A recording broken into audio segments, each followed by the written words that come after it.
Oi pessoal, tudo bem? Eu sou o Gustavo, esse é o canal Redes e Poder no Sistema Internacional e hoje a gente vai falar sobre geopolítica energética.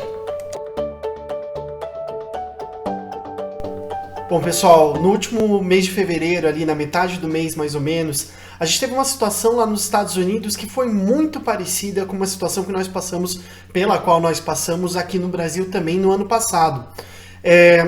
Agora em fevereiro o que aconteceu foi uma massa de ar polar imensa que ultrapassou, passou por cima de todo o território dos Estados Unidos, chegando até os estados mais ao sul, que não estão acostumados a receber temperaturas tão baixas e tampouco nevascas tão fortes como essa nevasca que aconteceu agora na metade de fevereiro.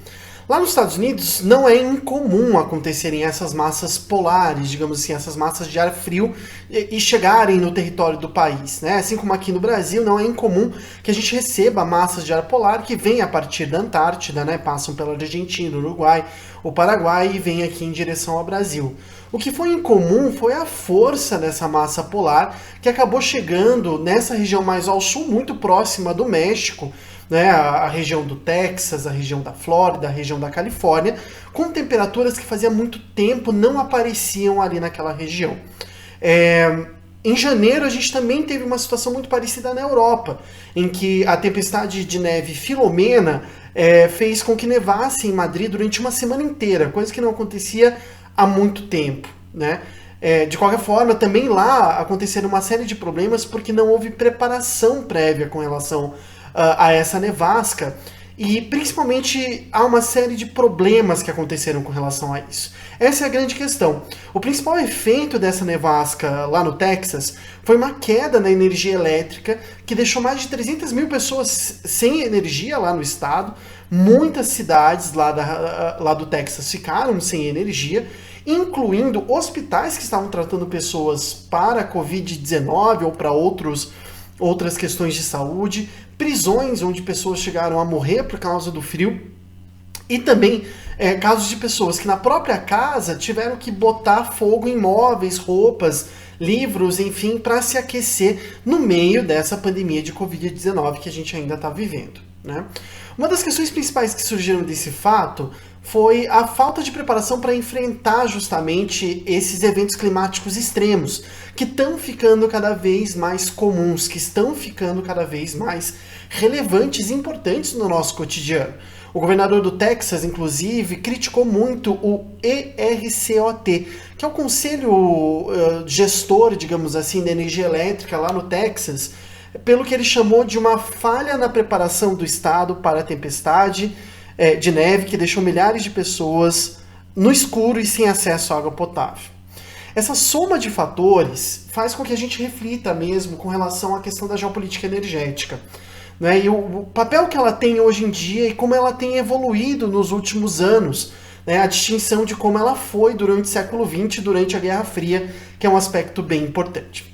Então, assim, só para a gente lembrar, né, por que a gente está falando tanto de geopolítica energética? Afinal de contas, isso não é uma questão de administração de administração de circuitos de transmissão, de produção. Bom, a gente, como vocês sabem, a gente já falou várias vezes aqui no canal que a gente adota essa terminologia geopolítica sempre que a gente está falando de uma gestão estratégica por parte do Estado ou de outros atores, de uma forma ou de outra, com relação a recursos espaciais, ou seja, elementos que estão no espaço e que são ordenados, são organizados, são feitos, né, são geridos de uma determinada maneira com finalidades políticas. Aí vocês podem perguntar, tá, mas a energia elétrica ela não tem finalidade política. De uma certa forma, não. Ela é produção, né? Só que ela se torna cada vez mais importante à medida em que as sociedades dependem cada vez mais da energia elétrica para manter as suas atividades básicas, né? E nesse sentido a gente está usando geopolítica aqui não no sentido militar, que aqui no canal, você sabe, a gente usa geoestratégia para falar disso. Mas sim em sentido de geopolítica. Eu vou deixar aqui a referência do texto que a gente usa como base para fazer essa distinção, um texto muito bom do professor Pedro de Pesará Correia, lá de Portugal, em que ele faz essa distinção de uma maneira bem interessante e que a gente usa. E por que se trata de uma geopolítica? Porque, vejam, a administração de recursos para fazer com que uma sociedade venha a simplesmente funcionar, com que ela exerça as suas atividades de uma maneira ou de outra, acaba se tornando extremamente relevante a partir do momento que o Estado começa a assumir para si a responsabilidade de promover a economia, de promover a qualidade de vida das pessoas, enfim, de vários aspectos assim interessantes, né? Onde o Estado ele vai aumentando as suas responsabilidades.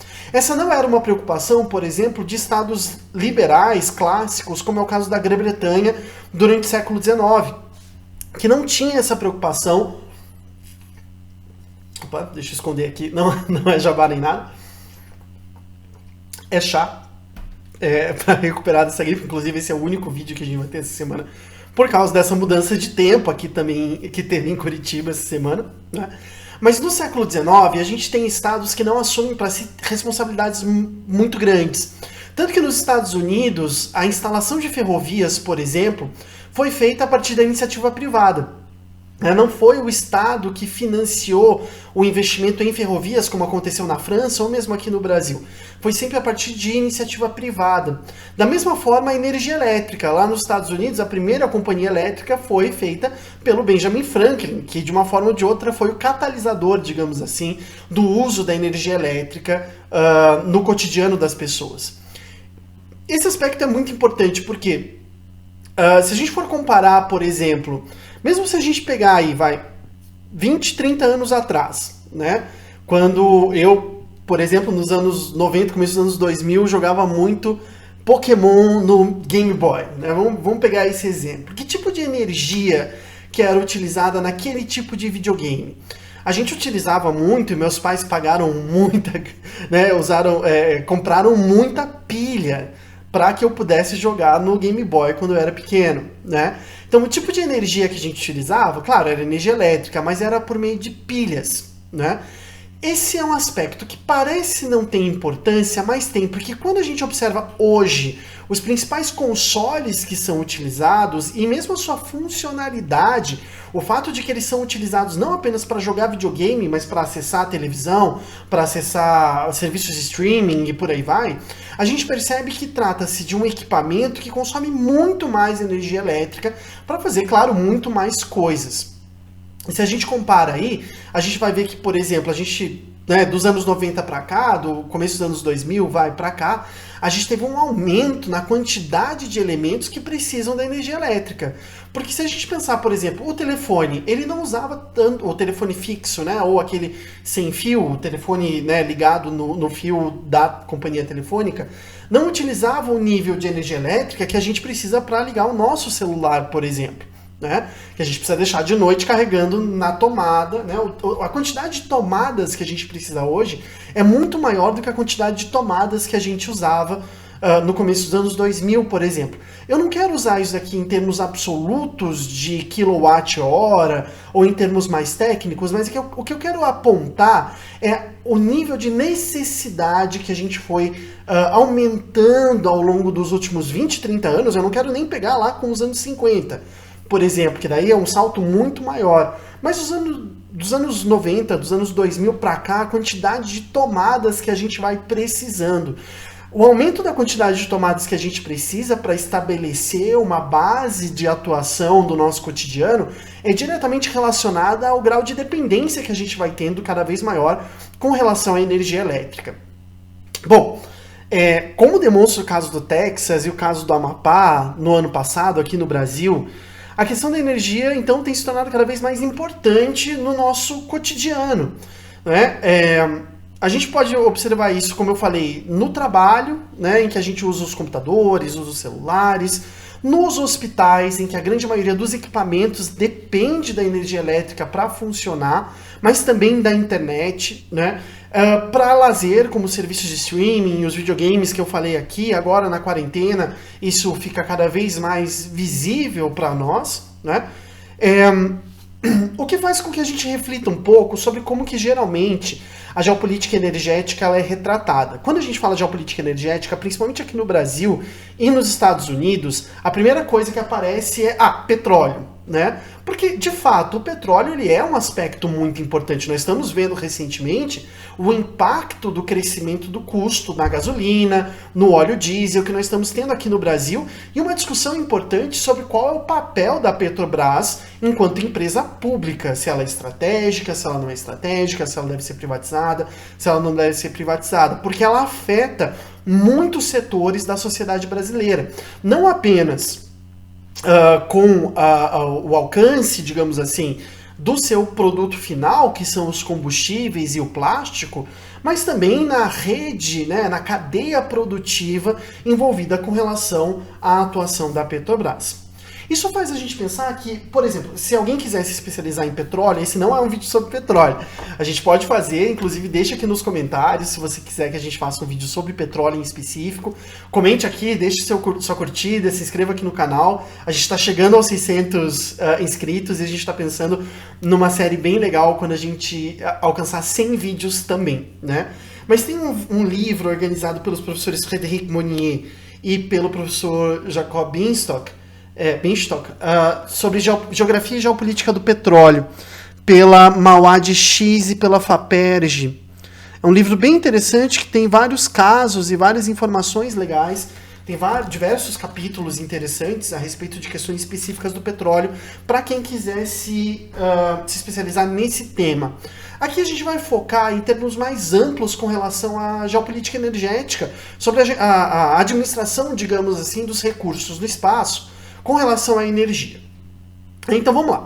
A gente viu aqui que, através desses diversos exemplos que a gente utilizou, que existem várias questões envolvidas com relação à energia. Aqui o exemplo que a gente vai usar é da energia elétrica, mas poderia ser da energia térmica, da energia... Enfim, vários aspectos diferentes da energia. Isso significa que a questão da geopolítica da energia, ela está relacionada com alguns eixos principais. Eixos que são tão concêntricos quanto interligados, digamos assim.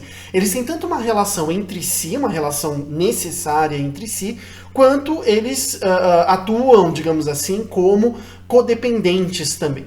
O que eu estou querendo falar com isso? Quando a gente fala de energia, a gente não pode simplesmente falar, por exemplo, energia igual petróleo, ou mesmo usando o exemplo que a gente está usando hoje, energia igual energia elétrica, né? Por quê?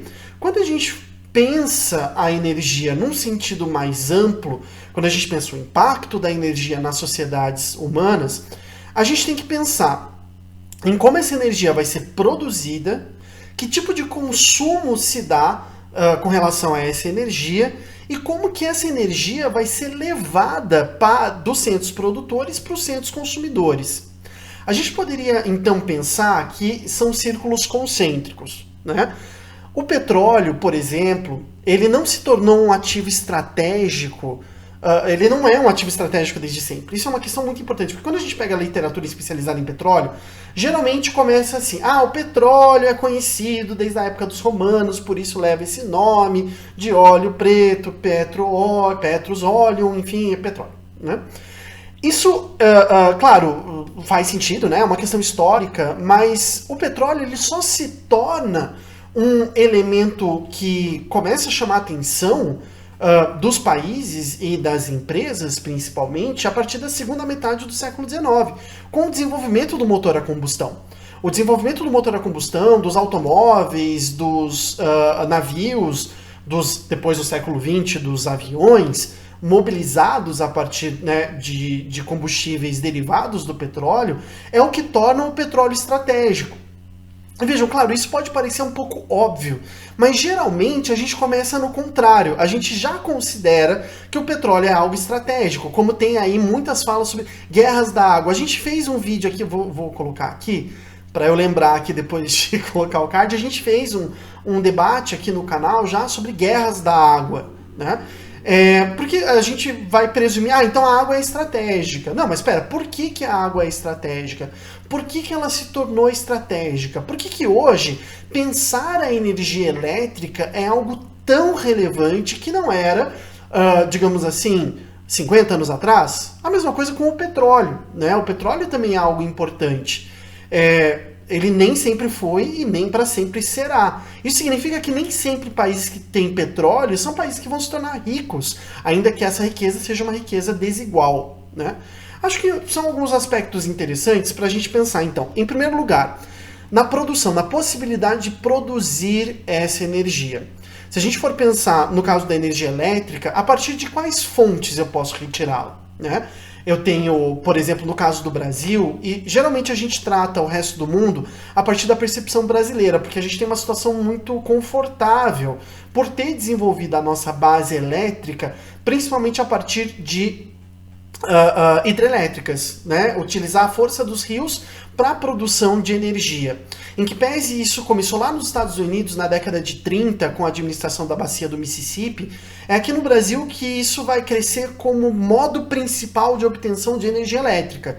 Né, a partir da década de 50 e a partir da década de 60, principalmente, a construção de pequenas, médias e a partir da década de 70, enormes usinas hidrelétricas, vai ser meio que a resposta para produzir a energia que cada vez mais vai sendo demandada num país que vai se urbanizando cada vez mais, vai se tornando cada vez mais urbano e, portanto, vai dependendo cada vez mais da energia elétrica para manter as suas atividades econômicas, não só básicas, mas todas as atividades do país, né? Então, quando a gente pensa na produção, a gente vai pensar que, por exemplo, tem aquela série, né, o Dark, que é uma série muito legal lá da Alemanha, que fala de energia nuclear. A gente não pode pensar a dependência que a Alemanha tem hoje com relação ao gás e ao petróleo russos se a gente não entender a influência do movimento pacifista e do movimento ambiental na redução de usinas nucleares lá na Alemanha. A redução dessas usinas nucleares na Alemanha fez, com motivos extremamente nobres, motivos pacifistas, motivos ambientais, fez com que a Alemanha tivesse que, de uma forma ou de outra, arranjar outras formas de produzir energia, que a alternativa foi o petróleo e o gás produzidos pela Rússia. Então vejam como a questão da produção, poder ou não poder produzir a sua própria energia, se torna um aspecto muito importante para a administração do país, para a administração das sociedades.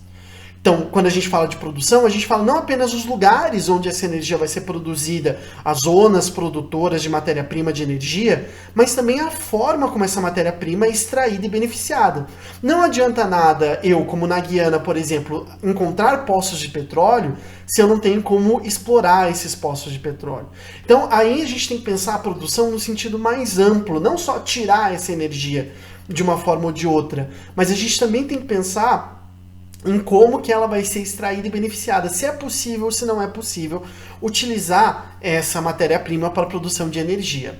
Da mesma forma, o consumo é importante. O consumo também passa a ser um aspecto muito importante, porque o tipo de uso que se dá a esse tipo específico de energia que está se debatendo com relação, é algo muito importante. Esse tipo de energia, ele é capilarizado? As pessoas utilizam muito no cotidiano? Pensa hoje em dia a gente aqui no Brasil, né, de repente está todo mundo agora, né, nessas restrições mais rígidas. A gente não chega a ter um lockdown aqui no Brasil, mas são medidas de restrição mais rígida com relação à Covid-19. E de repente, como aconteceu no Amapá, há uma pane no sistema elétrico, né? O quanto que a gente vai conseguir de uma forma ou de outra manter as nossas atividades ou não vai manter as nossas atividades? Porque se a gente for pensar, mais do que dependência da internet, nós dependemos da energia elétrica. A gente fala muito da nossa dependência com relação à internet, mas o modem não funciona sem energia elétrica. Então esse é um aspecto importante. Isso chamou muita atenção lá nos Estados Unidos, porque não se trata apenas então da produção e do consumo, mas também do transporte, de como transportar. Por que isso chamou a atenção lá no Texas? Porque agora, lá nos Estados Unidos, eles já estão debatendo como que essa interligação entre energia elétrica e internet pode ser um alvo de vulnerabilidade. Porque eu posso entrar a partir dos sistemas de internet e prejudicar o sistema de distribuição de energia elétrica em algum país, alguma região nos Estados Unidos, caso essa distribuição seja controlada por meios da internet, por meios informáticos. Então vejam como as coisas elas vão se complicando à medida que um modo de produção de energia vai se tornando cada vez mais hegemônico, ou um modo de comunicações, como a internet, também vai se tornando cada vez mais hegemônico. Bom, a gente pode somar então à produção, ao consumo e ao transporte da energia uma questão também fundamental e cada vez mais, que é a questão da poluição gerada por esse tipo de energia. Não só a poluição, não só os impactos com relação ao meio ambiente, mas o impacto, por exemplo, nas comunidades tradicionais e nos seus territórios. Isso aconteceu nos Estados Unidos com a North Dakota Pipeline, né, aquele oleoduto que estava tentando se construir, que ia passar do Pacífico para o Atlântico, por todo o norte dos Estados Unidos, mas também aqui no Brasil, com a usina hidrelétrica de Belo Monte, também com relação a outros projetos que acabam entrando, invadindo terras indígenas para a produção. Belo Monte é um ótimo exemplo, porque Belo Monte seria utilizável, digamos assim, durante 6 meses do ano, que são os anos a época de cheia, a época de chuvas. Depois ela deixa de produzir quantidade que poderia ser encaminhada para o Nordeste ou para o Sudeste do país. E aí vem a questão, né? Vale a pena fazer uma obra tão grande assim, com tantos impactos, desalojando tantas pessoas, criando refugiados internos no país, para produzir pouca energia, né? Então são questões problemáticas e difíceis para a gente pensar. Portanto, para a gente tentar compreender essa relação política ou a transformação do uso desses recursos politizados, digamos assim, há que se pensar em 3 prismas diferentes. Com isso eu termino aqui a nossa discussão mais geral sobre geopolítica energética. Se você quiser saber de alguns desses casos, coloca aqui nos comentários. Não deixa de comentar, a gente está bem feliz com o feedback que a gente anda recebendo, né? São o prisma da limitação, da distribuição desigual e da dependência. Bom, vamos lá, vamos explicar cada um deles de uma forma um pouco mais clara. Sobre o prisma da limitação, a gente tem que discutir que os recursos energéticos, de uma forma ou de outra, eles são limitados, eles não são ilimitados. A natureza não é ilimitada e a capacidade de produção energética tampouco é ilimitada. Então, de uma forma ou de outra, esses recursos eles são limitados na capacidade de extração, na capacidade de alocação e na capacidade de beneficiamento. Esse é um aspecto muito importante para entender as opções que são feitas ou as opções que não são feitas. Nos Estados Unidos, por exemplo, por mais que haja cada vez mais esse avanço com relação à dependência de energia elétrica, as redes de transmissão na América do Norte como um todo são apenas 4 e construídas ainda na época antes da desregulamentação do mercado elétrico lá nos Estados Unidos nos anos 80. Então são redes da década de 50, são redes da década de 60, perdão. São redes muito antigas, são redes que estão aí para completar 50, 60 anos de existência. É um aspecto importante a gente pensar a limitação dessas redes, portanto. Né, de uma forma ou de outra, pensar nessa capacidade de alocação de recursos, mas também de transporte por meio dessa rede. A outra questão é a distribuição desigual. E eu coloco essa distribuição desigual entre aspas, porque o fato de que os aspectos geográficos de acesso a esses recursos territoriais se apresentam como diferenciais para cada uma das diferentes unidades políticas no mundo é algo que deve ser questionado. Eu sempre nessa hora falava um pouco de petróleo, que a gente geralmente congela o petróleo. A gente estava conversando inclusive com o Fernando Bareta, deixa um abraço para ele caso ele esteja vendo esse vídeo, uns dias atrás, a respeito disso, a respeito de como que a gente congela a realidade, por exemplo, a gente congela as reservas de petróleo. E a gente fala, tais países têm mais petróleo do que outros. Massa, ok. Então a gente fala, a Arábia Saudita tem um poder relativo com relação ao petróleo, pode utilizar o petróleo como mecanismo e instrumento estratégico na sua política externa, na sua política interna, porque ela tem mais que outros países. A pergunta é, alguns anos atrás, há um século atrás, isso não era relevante para a Arábia Saudita, um século e meio atrás. Isso não dava poder automaticamente. Isso é um aspecto importante para a gente discutir na geopolítica. O Claude Rafestin, no Por uma Geografia do Poder, traz isso. Recuperando um pouco das bases de análise do Michel Foucault, o que ele vai falar é que o mais importante nas relações de poder é a relação e não necessariamente o objeto. Ou seja, eu posso ter petróleo no meu território desde muito tempo atrás, mas se eu não puder usar, eu vou continuar sendo um país dependente. A gente já ouviu falar, por exemplo, muito da maldição do ouro negro, né? Ou seja, como que países que exportam petróleo tendencialmente são países economicamente muito desiguais. E essa característica é uma característica importante, ou seja, ter o petróleo não necessariamente significa riqueza e desenvolvimento. Há uma correlação com outros aspectos importantes. E aí, por fim, justamente a questão dessa dependência. Né? Os chamados recursos estratégicos se tornam cada vez mais valiosos, portanto, e cada vez mais disputados à medida que são mais ou menos utilizados ao redor do mundo. Né, de uma forma ou de outra, uma certa reedição da lei da oferta e da demanda. Aqui na América do Sul e também nos Estados Unidos, muitos conflitos territoriais, é que aqui na América do Sul a gente teve, de fato, um conflito entre Peru, Bolívia e Equador por causa de cocô de morcego, né, por causa do guano. Porque antes do desenvolvimento da indústria química na Alemanha, a gente não tinha outros fertilizantes que não fossem o guano.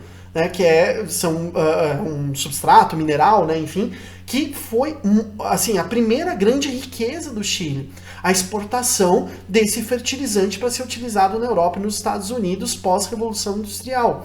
Esse é um aspecto muito importante, porque essa dependência, né, o fato de que, por exemplo, a indústria química na Alemanha permitiu que a Alemanha não mais precisasse importar os fertilizantes para usar nas suas terras, que tinham fraca produção agrícola, faz com que haja um estremecimento dessa relação de dependência, uma alteração nesses paradigmas. Então esses três prismas, a limitação, a distribuição desigual e a dependência, apresentam a relevância da energia dentro da discussão política e econômica dos países, para além de discussões pontuais como petróleo, como energia elétrica mesmo, né, e pensar isso de um sentido mais amplo e podendo conectar nesse aspecto, nesse jogo, outras questões, né, e que retratam a própria forma de funcionamento das sociedades. A gente consegue entender as sociedades pelo que elas consomem também em termos de energia e sua relação com a natureza, como que ela explora a natureza para isso.